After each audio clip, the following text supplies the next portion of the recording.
right, Tim, thank you. Other news are following. Tragedy on Lake Michigan. A young woman killed after a boat capsized in high winds and waves with no light to navigate ashore. In all, 7 passengers were on board the ill-fated vessel that toppled over near Navy Pier. Question tonight, could this tragedy have been avoided? Scott Schneider joins us in studio now. Scott. Yeah, Corey and Don, tonight a cautionary tale on the potential dangers facing inexperienced boaters on Lake Michigan, and there may be no more treacherous time of day than after the sun goes down.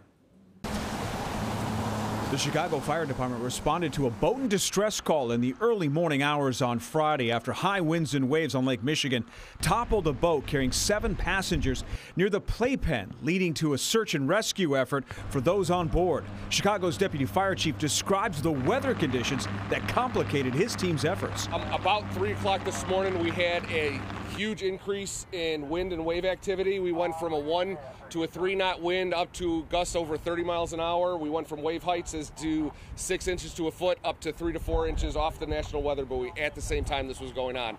So it made rescue and recoveries a lot more difficult because of the conditions. 7 adults, all between the ages of 20 and 40, were on board when that boat reportedly slammed into a break wall and capsized as it was returning to shore. 4 women and 2 men were rescued from choppy waters, leaving 1 passenger missing. A search that quickly turned into a recovery mission as the Marine unit found that 7th passenger, a 20-year-old woman who was pronounced dead. Experienced boater Ted Wyden says navigating the break wall in the dead of night demands experience. Everything else is just black, and when you're coming in, I think where they were, which is where I was coming in from, there's an angle there, and you can't see that at all. As the sun came up over Lake Michigan, the boat's hull became clearly visible, bouncing alongside the break wall. Wyden reminds anyone thinking about spending time out on the water in the evening hours to consider the extreme lack of illumination. Once the sun goes down in Chicago, you can't see anything. These break walls are not lit up at all. The only thing that's lit up at about a 2.5-mile break wall are the entrances. There are 3 entrances with a red light and a green light in each one. We're talking about maybe 200 yards out of 2.5 miles.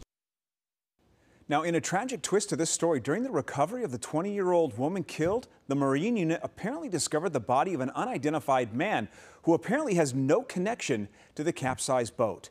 More details to follow. Corey?